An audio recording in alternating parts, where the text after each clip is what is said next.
Training-wise, we either send staff to the Central Group site up in Avalon, or they also facilitate their trainers coming here as well. So we have a combination. Majority of the time we do send our staff to Central. They've got the classroom on site where they can do all of the training there.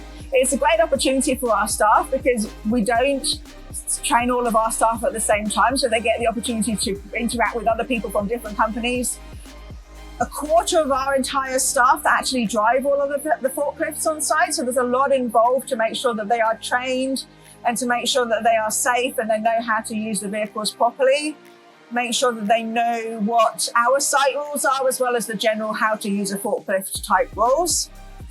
In terms of the training that Central provide, the booking system is really, really easy. We have an online portal that we can use to do the online bookings. The training is on a 3-year cycle, so every 3 years the operators get their training refreshed. Plus we have quite a few new operators that end up with, as they're moving through the system and getting new roles, doing a more comprehensive course rather than just the refresher courses that Central also provide for us.